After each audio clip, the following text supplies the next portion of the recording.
Eu, em realidade, estou numa dúvida muito grande. Eu não sei se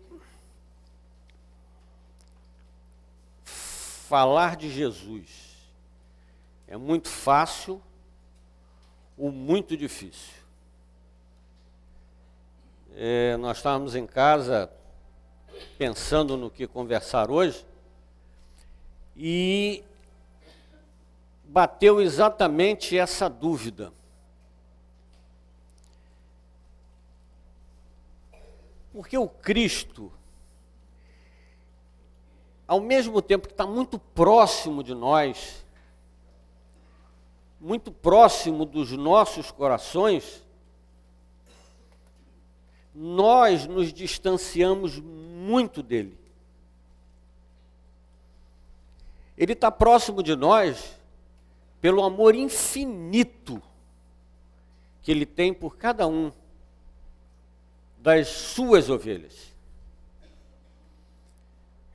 Mas nós, pelas nossas dificuldades, pelas nossas dores, na maioria das vezes nos colocamos muito distante dele. Então essa dúvida, né? Será que é fácil? Será que é difícil?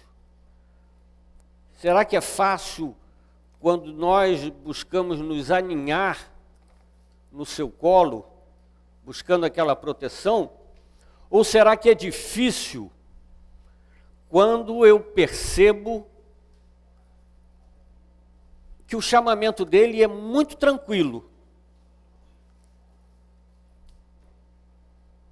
mas que eu, ainda muito aferrado às coisas da matéria, aos meus conceitos e preconceitos, me coloco distante dele? E eu acho que eu vou ficar com essa dúvida e vamos tentar entender um pouco do que ele trouxe, e cada um, se entrou nessa dúvida também, cada um depois, cada um de nós, né, venhamos a pensar no que é Jesus, essa figura humana, e o que é o Cristo, né, essa luz divina para cada um de nós.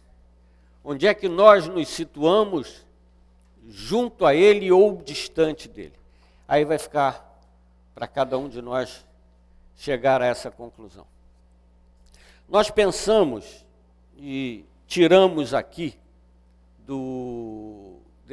desses dois itens do Evangelho segundo o Espiritismo alguns pontos para nós pensarmos em cima, para que possa fortalecer essa nossa conclusão. Vamos ter sempre em mente essa frase de Baltazar, na página que nós recebemos.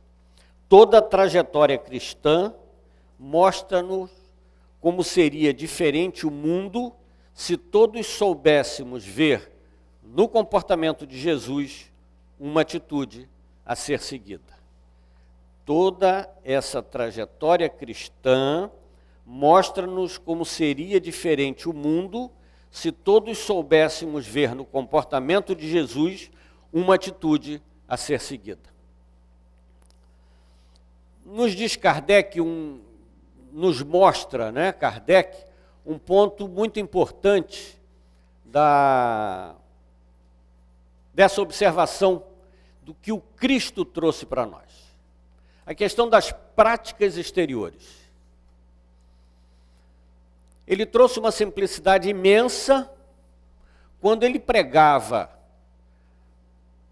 às margens do lago de Genezaré, para aqueles pescadores, para aquelas pessoas humildes, sem impor a elas, e inclusive derrubando a ideia dessas práticas exteriores, da necessidade de vestimentas, da necessidade de posições. Ele pregou, inclusive, dentro da canoa, dentro de um barco. porque não tinha lugar mais junto à praia. Ele teve que ir para dentro de uma canoa. A simplicidade que é o messianato de Jesus junto a todos nós. Então ele acabou com essas práticas exteriores. Mas como nós somos aferrados a isso? Eu me lembro, há uns 20 anos atrás, nós estávamos conversando com a Lúcia Moreira, né, muita gente conheceu, e uma época da vida a Lúcia resolveu botar uma tiara, né, um lenço, assim, ela enrolava o lenço, botava uma tiara na cabeça, para ficar mais bonita, não é? Como uma vaidade normal e natural. Todos nós temos vaidade, né? Vamos ser sinceros, não tem vaidade. Tem, a gente gosta de se vestir bem, as mulheres gostam de se maquiar, de usar um brinco, uma joia, uma bijuteria. Ainda agora mesmo nós entramos aqui, quando chegamos ao centro, tem uma amiga nossa, eu até brinquei com ela, ela está com cada unha linda, né? Fez lá na manicure dela, sei lá, mas uma unha bonita, eu ainda brinquei, puxa vida, por que eu não posso usar uma unha bonita dessa, né? Isso é preconceito. Então isso é vaidade, nós temos uma vaidade que é normal e natural, né? E a Lúcia botava também, começou a colocar uma tiara de lenço. Até que um dia, uma pessoa chegou, ela estava sentada à mesa, uma pessoa chegou aqui assim, encostou na tiara e se benzeu. Aí ela falou assim, que é isso? Disse, não, isso aí, não é? Alguma coisa. Né? E aí falou uma série de coisas para ela, ela foi ao banheiro, tirou aquele lenço, aquela tiara e nunca mais usou. Ou seja, não tinha nada a ver com religião, não tinha nada a ver com misticismo, não é? A Lúcia, se estiver presente, que ela deve estar muito presente por aqui, né? Era papa aqui Papa que eu digo não é papa católico, não, é papa de papar, né? Era papa Celde, então ela deve estar por aí, deve estar rindo.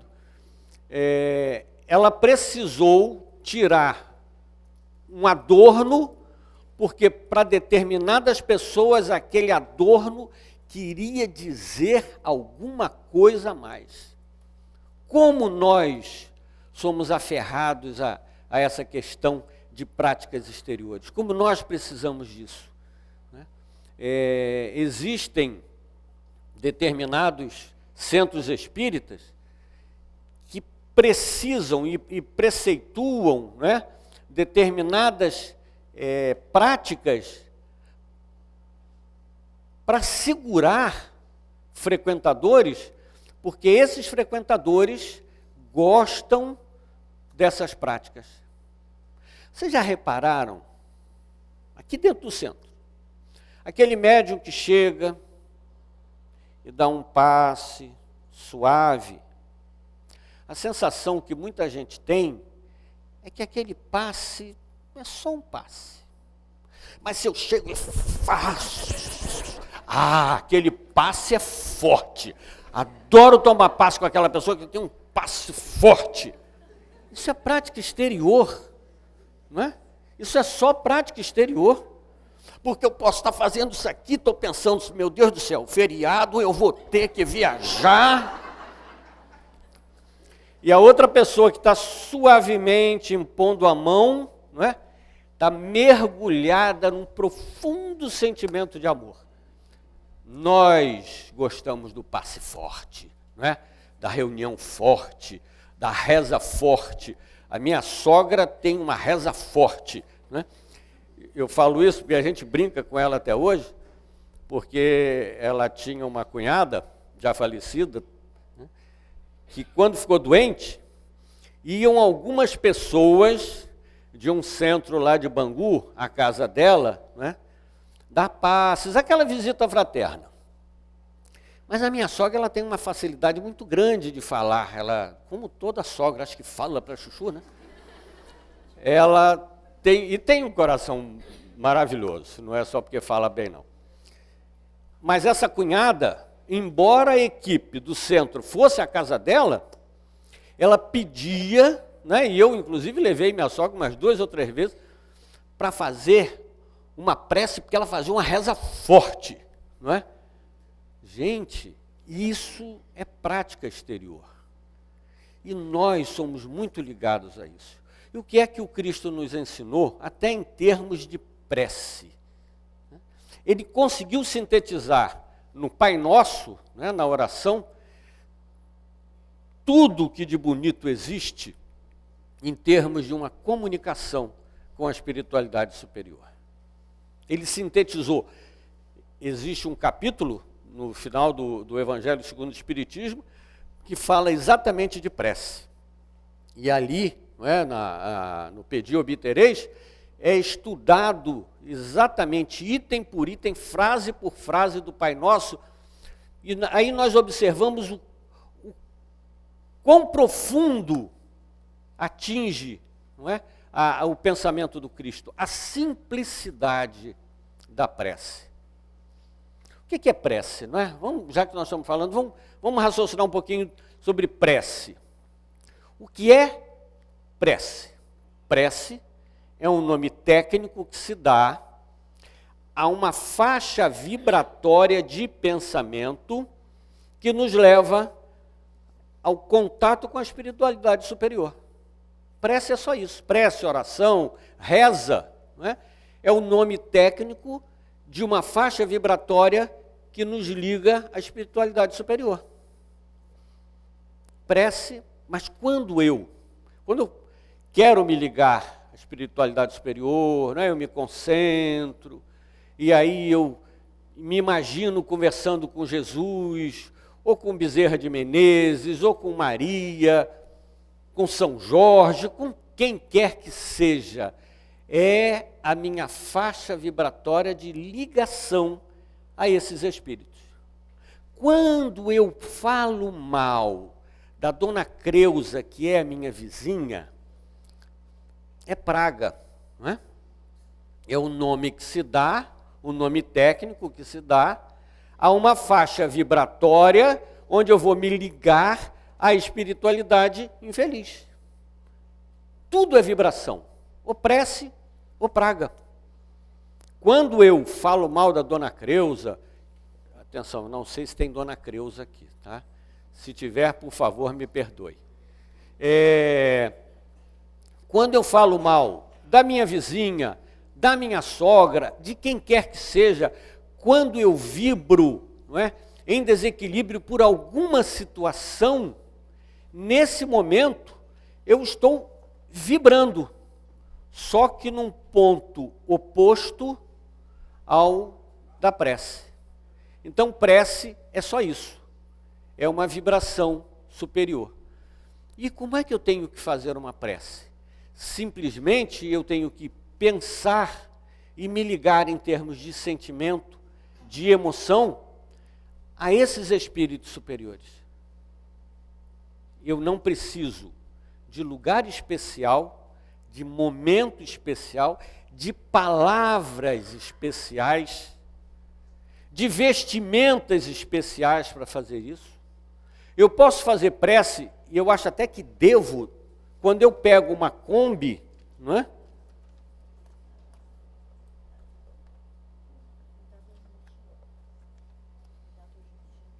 Ah, sim. Um momentinho. Diga. Pode falar, eu leio. O pessoal recebeu um comunicado de um acidente de carro e precisa sair urgente daqui. E esses carros estão atrapalhando. Houve um acidente, não foram com esses carros, tá? Mas as pessoas precisam sair de casa agora, com urgência. E esses carros estão impedindo.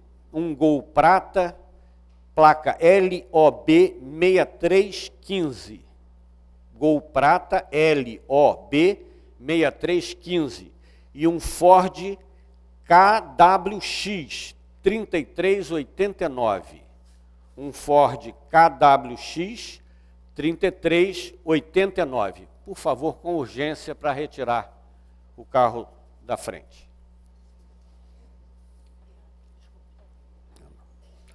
Aproveitar e beber um golinho d'água aqui. Bom, quando nós estamos dentro de uma Kombi, dessa de transporte, eu acho que aí principalmente dentro da Kombi, né? Kombi, van, aí é que a gente deve fazer prece mesmo, né? Porque a coisa é tenebrosa, né? Ou com determinadas pessoas dirigindo. Eu conheço uma meia dúzia que aí antes de entrar no carro a gente tem que fazer a prece, durante o trajeto a gente precisa fazer prece e depois que sai do carro, termina a viagem, a gente faz uma prece de agradecimento, né? Então, prece é em qualquer lugar, em qualquer momento. Não precisa de local. Em realidade, nós deveríamos estar sempre em estado de prece. Como é que é isso? Rezando o tempo todo? Não é? Não. Aí é impossível, porque eu tenho que trabalhar, eu tenho que agir. Mas é observando. Como é que eu fico quando faço prece? Como é que eu me sinto? É gostoso? Eu me sinto elevado? Eu me sinto bem? Eu percebo uma vibração diferente? Por quê? Porque a nossa faixa vibratória se torna elevada. Quando eu saio do centro, quando eu saio de casa, eu olho uma coisa bonita, uma árvore florida, uma pessoa agradável, uma criança fazendo uma gracinha. Quando eu vejo algo de agradável, que eu possa perceber em mim esse mesmo estado. Ah, Sérgio, mas aí tem muita coisa feia, muita coisa ruim, muita coisa triste. Nessa hora também, que eu possa agradecer a Deus, a Jesus, aos espíritos amigos, que eu não esteja naquela situação. Né? Nós agora mesmo recebemos um aviso, houve um acidente grave e alguém precisa tirar o carro da frente. Não é falando assim, ainda bem que não foi comigo. Não é isso. Não é fazendo isso. Mas é agradecendo por não ter sido consigo, mas enviando a quem quer que seja, onde estiver, a pessoa ou as pessoas envolvidas com esse acidente, que elas possam ser socorridas, não é? Por equipes de socorro espiritual. Quem leu aquele livro, Transição Planetária, a primeira parte desse livro mostra o trabalho das equipes espirituais naquele tsunami que houve lá na Ásia. Como centenas de grupos de espíritos trabalhando em prol dos desencarnados, das pessoas que desencarnaram naquele acidente, e das pessoas que ficaram encarnadas, dos espíritos que estavam encarnados, naquele sofrimento de busca dos parentes desaparecidos, da perda total das suas casas. As equipes, centenas de equipes espirituais. Nesse momento, quando nós, é muito comum, né? A gente passa por uma rua, vê um acidente, aí todo mundo diminui para ver, não é? O que houve, aquela curiosidade. Nesse minuto, o nosso papel, que sabemos disso, é nos ligarmos à espiritualidade superior e pedir socorro para aquelas pessoas ali. Ah, mas aí alguém já deve ter feito isso. Sim, vamos fazer também. E se alguém não fez? Então é o nosso momento, é o momento de nos solidarizarmos. Agora deu um nó na língua aqui. Um nó. Praticarmos a solidariedade, sai bem, né? Com aquelas pessoas que naquele momento passam por aquela dor. Né? Então isso é prece. É sempre termos um pensamento de paz, de benevolência, de harmonia, de compreensão, de socorro. Isso é prece. E pode e deve ser praticada o tempo todo. Isso foi o ensinamento que o Cristo nos trouxe. Porque o que existia à época dele, né? Um pedaço do mundo, da civilização, acreditava em vários deuses e cada um com uma prática mais estapafúrdia do que a outra. No Ocidente isso. E as tribos de Israel, raciocinando com um Deus único, mas com uma série de enganos por causa das práticas exteriores. Porque a lei divina trazida por Moisés, isso foi visto semana passada aqui, mas só para a gente dar uma relembrada. As leis divinas trazidas por Moisés, essas são imutáveis, os chamados 10 mandamentos.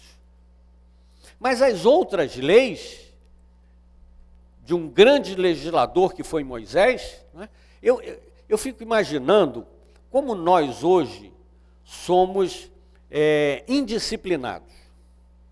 E hoje a gente já conhece muita coisa. Nós que eu digo, não é só a humanidade inteira não, eu estou falando de nós aqui, que ouvimos falar, entendemos sobre reencarnação, como nós somos indisciplinados.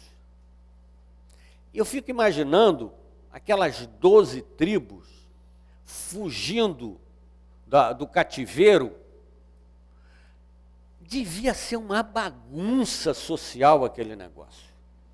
Tinha que ter um pulso firme para assustar aquelas pessoas e poder segurar. Então, quando nós lemos, não é, e aí fica, quem ainda não leu, é muito interessante os livros trazidos por Moisés, né, o Torá, os 5 livros. Ele tinha que proibir, inclusive, questões de comida. Por que o judeu não come porco? Porque hoje, primeiro que Moisés era um médium assim espetacular, né? Um médium quadrifônico, tipo Chico Xavier assim, né? Hoje, com o porco sendo criado em cativeiro, limpo, com uma série de vacinas, passa um número imenso de doenças. Já desse mesmo nós estávamos, tem umas 2 ou 3 semanas, nós estávamos vendo uma reportagem sobre cisticircose, que é um verme que vai para o cérebro, inclusive provoca o que pode se chamar de uma esquizofrenia física. Carne de porco. Porque o homem lida ali com o porco que ele come, que come as fezes. Vocês já imaginaram isso lá na época de Moisés? Que qualidade seria a carne de porco? Então o que ele fez? Deus disse que não pode comer carne de porco. Aí ninguém come carne de porco. Tinha que ser assim. Aquela questão das mãos lavadas, que Jesus até questionou, não existia garfo, nem faca, não existia.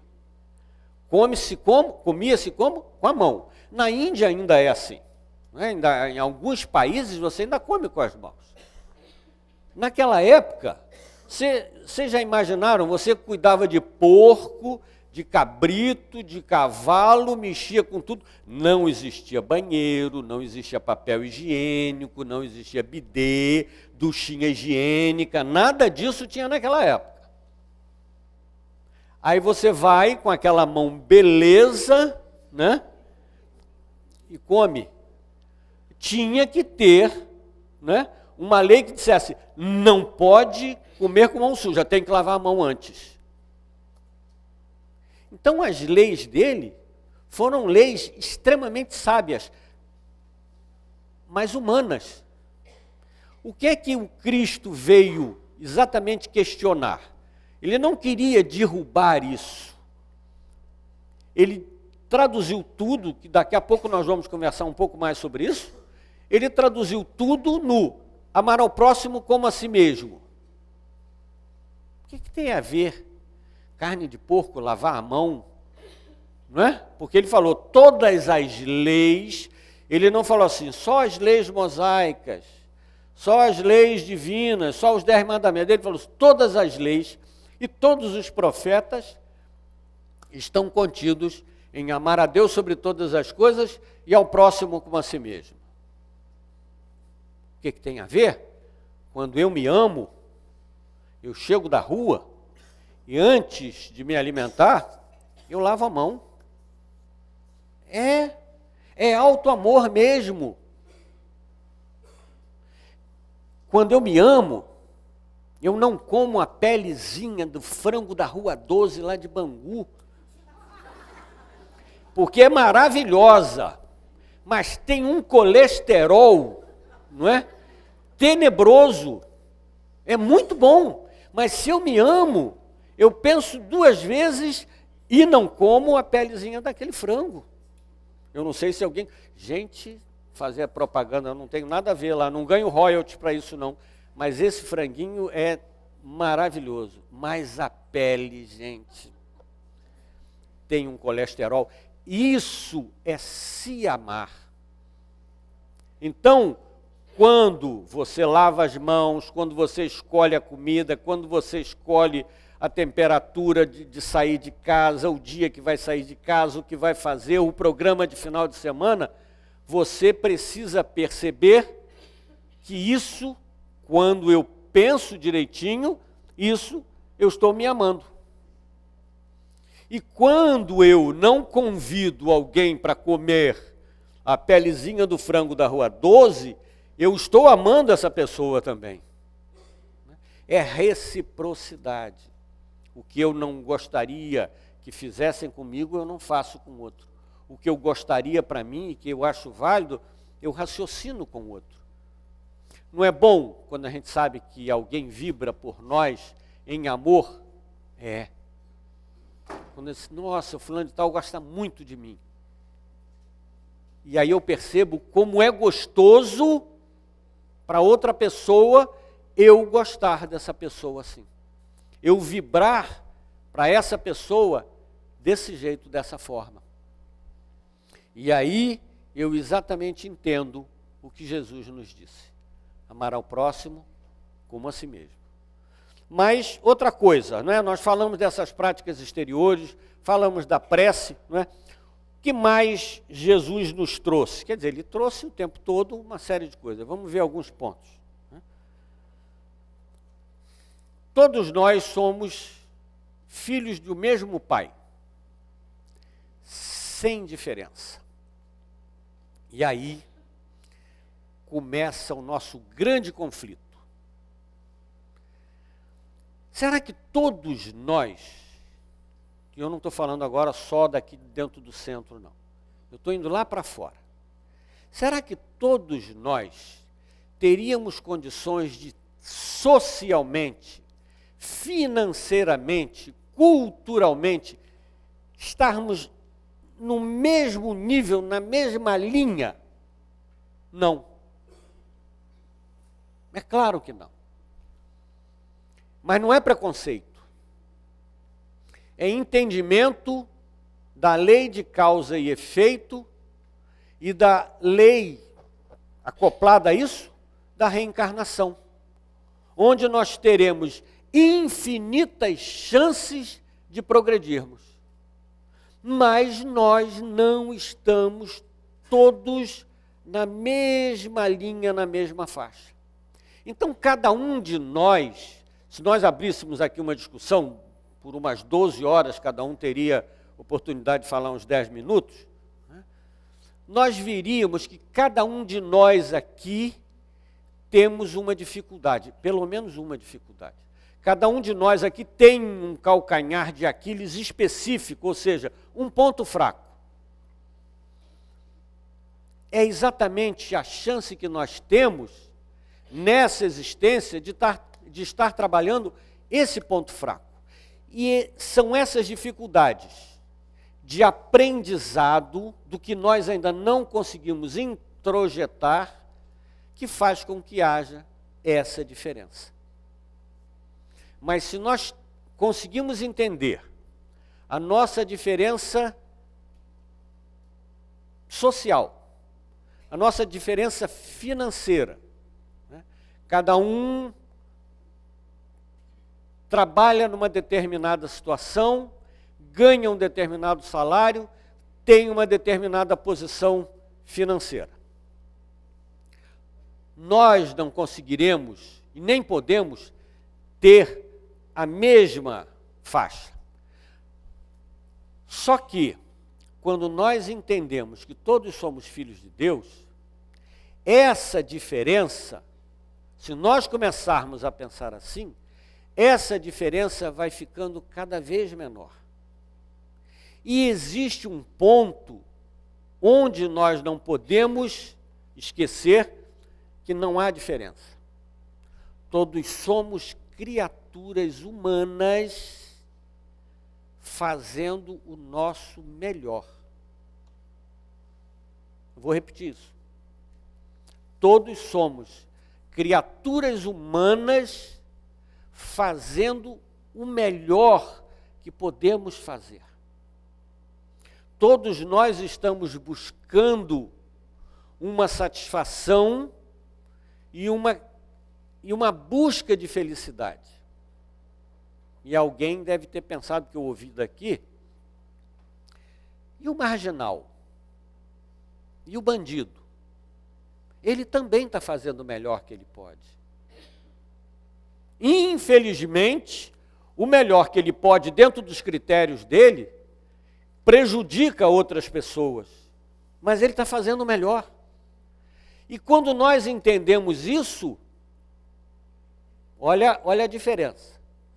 Quando nós entendemos essa situação dele, dentro de nós temos mais paz. Quando eu entendo a dificuldade do outro, eu dentro de mim sinto mais paz. Quem é que se beneficia desse pensamento? Nós que pensamos assim.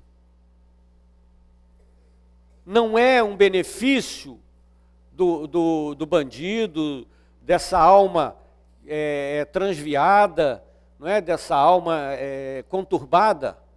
O benefício não é para ele. Quando eu penso assim, quando eu entendo isso, eu estou me beneficiando. Ah, porque aí, quando eu penso assim, eu vou ganhar um lugar lá em nosso lar. Não, não é isso não. É porque quando eu penso assim, a minha mente e o meu coração estão em mais paz. Então, quando eu entendo que todos nós, todos, indistintamente, somos filhos do mesmo Pai, e essa ideia foi o que o Cristo nos trouxe, eu vou falar na primeira pessoa para ficar bem entendido. Quando eu penso assim, o primeiro a ser beneficiado sou eu, pela minha tranquilidade, pela minha harmonia, pela paz interior que eu conquisto. E aí nós caímos de novo na questão do amar ao próximo como a mim mesmo. Esse mandamento, ele precisa estar o tempo todo muito vivo nos nossos pensamentos. Quando eu penso assim, eu estou muito melhor comigo mesmo. Então, uma das felicidades que Jesus nos apontou é exatamente o entendimento do que o outro é igual a mim, no mesmo nascimento e na mesma finalidade. Nós começamos da mesma forma e vamos um dia atingir uma igualdade, embora sejamos ainda lá, né, uma individualidade. Mas estaremos no final, né, do nosso desenvolvimento, estaremos nesse final sendo felizes e muito próximos, muito iguais uns aos outros em termos de felicidade. No meio do caminho é que a coisa complica, porque aí vai depender de cada um. Uma outra situação que Jesus nos trouxe, quando ele nos disse assim, o meu reino não é desse mundo. Então ele nos mostra que a verdadeira vida não é essa vida terrena, é a vida espiritual. Que essa vida terrena, ela é um momento onde nós temos a chance de aprendizado, para que a gente possa chegar do outro lado da vida realmente em felicidade, termos felicidade. O que é que nós vemos aqui? Isso aí, todo mundo comenta, todo mundo vê, mas é muito difícil de nós conseguirmos sentir. É muito bom usufruir da vida material. Hoje, nós brincamos aqui na Kombi, Hoje é muito mais gostoso eu poder ter um carrinho, sem precisar pegar Kombi. Se tiver algum dono de Kombi aqui, por favor, me desculpe. Tá? Nada contra a Kombi. Mas é muito gostoso você poder ter um carrinho e ter a possibilidade de ir e vir, na hora que você precisar. Porque não tem Kombi de madrugada. E tem hora que a gente passa mal de madrugada. Ou eu preciso sair para fazer algum trabalho de madrugada. Não posso estar dependendo de uma Kombi. Então, ter um carro é muito bom. Mas aí eu tenho um carro, daqui a pouco... Lá em São Paulo isso é muito comum. São Paulo tem um rodízio, tem dias de placa, pares e dias de placas ímpares. Para quê? Para diminuir o número de carros na cidade. O que aconteceu? O sujeito vai e compra um carro de placa ímpar e outro de placa par. Duplicou o número de carro e não resolveu absolutamente nada. Mas aí eu comprei um carro e o meu vizinho comprou um carro, o meu é 2012. Aí agora já tem o 2014 saindo por aí. O carro está direitinho, 2012, bonitinho, funcionando, mas aí eu tenho que ter um carro tão bonito quanto o meu vizinho. E aí, sem precisar, sem necessitar, eu compro um 2014, XI, um negócio desse assim. Ou seja, para eu me sentir feliz, eu tenho que ter um carro melhor, um telefone melhor, Um dia desse eu estava vendo o frisson de umas colegas das minhas filhas lá, que saiu o iPhone 5S. Aí eu falei, o que faz a mais, Porque é um negócio, do jeito que elas estavam falando, eu falei, ele deve sair andando, alguma coisa nesse sentido assim, Não, ele bate uma fotografia de frente e aí você pode virar ele e a imagem muda e você manda para não sei o quê. Eu falei, vem cá, na minha época que eu tinha um tijolão, hoje, graças a Deus, nem celular eu tenho, Mas eu tive um já.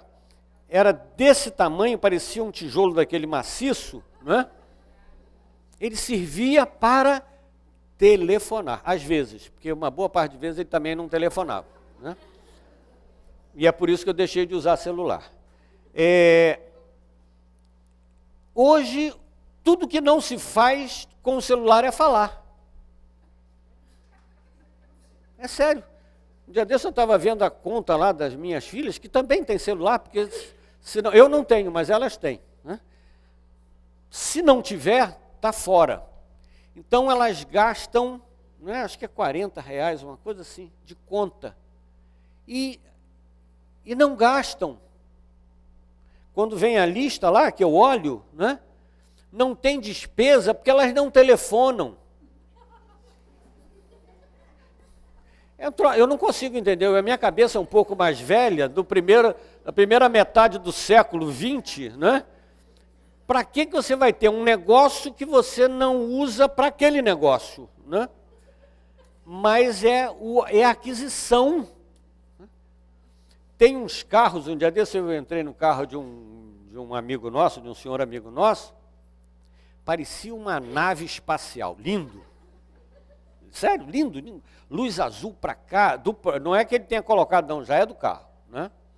Automático, o volante é cheio de botão. Aí eu perguntei, para que serve isso? Não sei. Isso assim, também não sei. E como é que muda isso? Ah, olha, é por aqui, mas eu também não sei. Gente, né?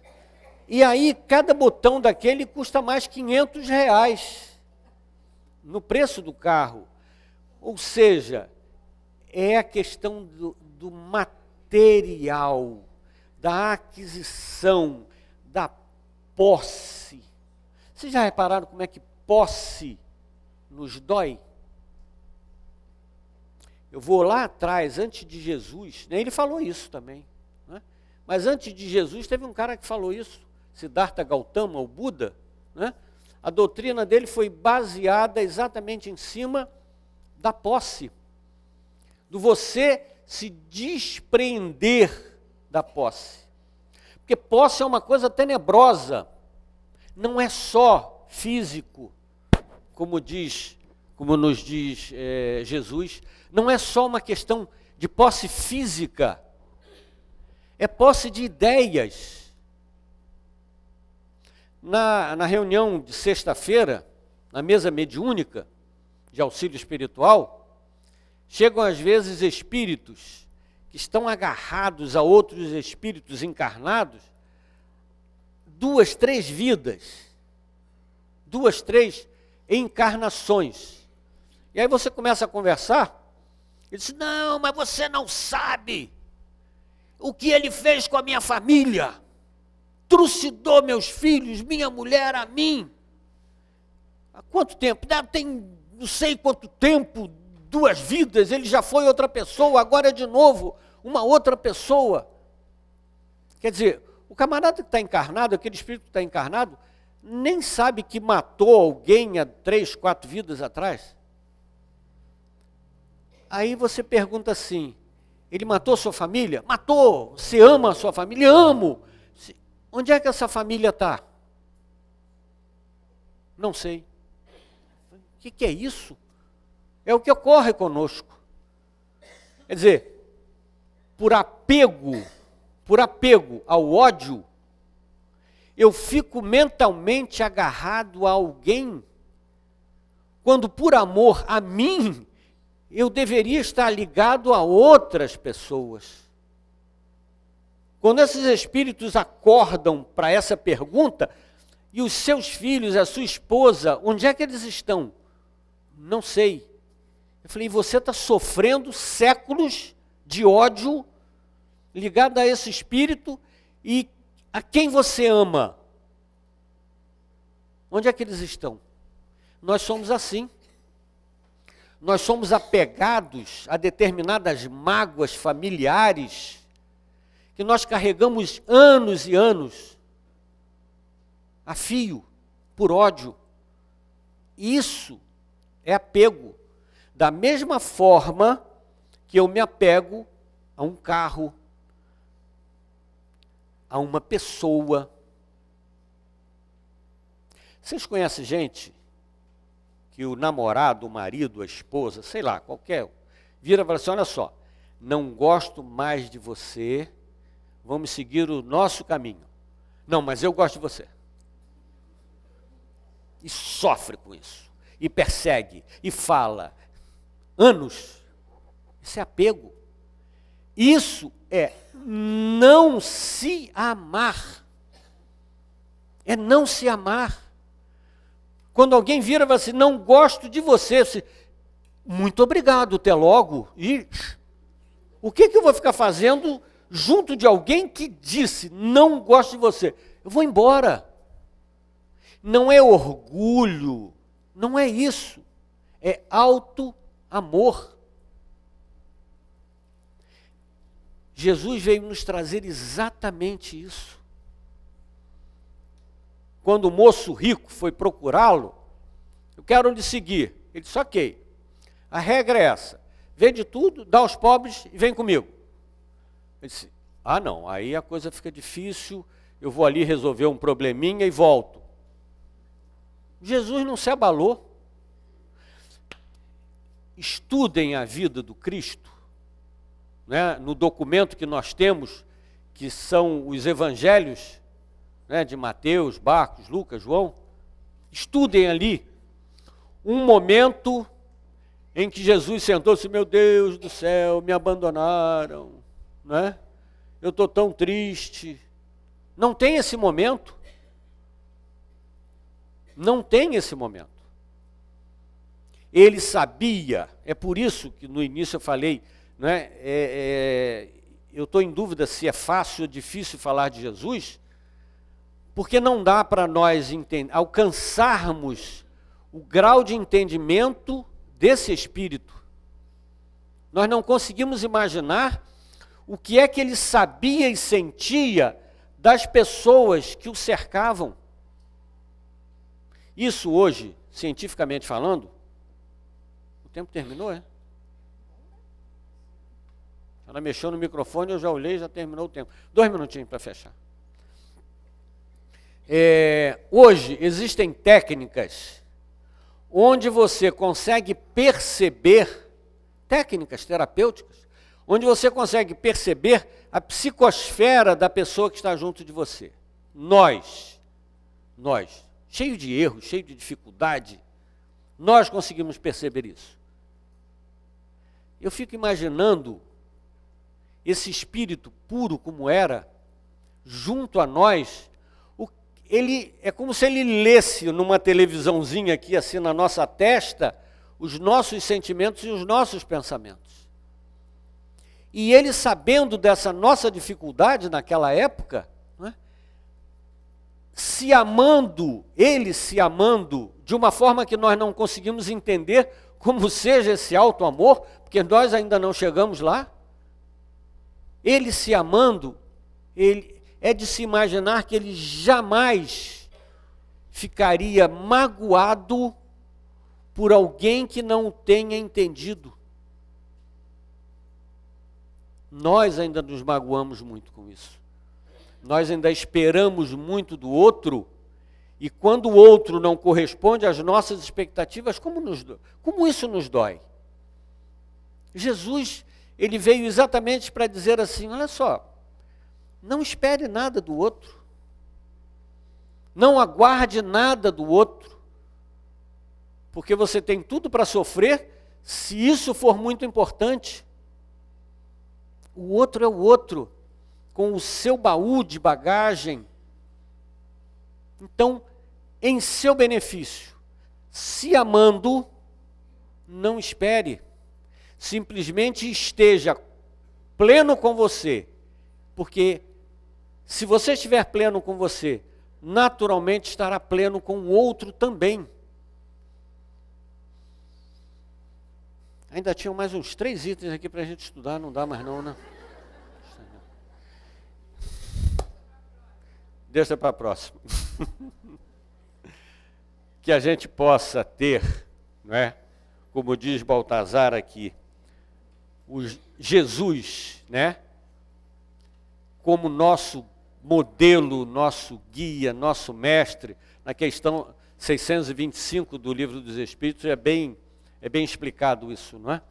Ele realmente foi para nós, passando por essa terra, o nosso maior exemplo. Que a gente possa, a cada momento, nas nossas dificuldades, que são muitas, termos sempre a figura do mestre como nosso farol, como nosso exemplo a ser seguido. E que a paz que ele nos trouxe e vivenciou possa habitar os nossos corações.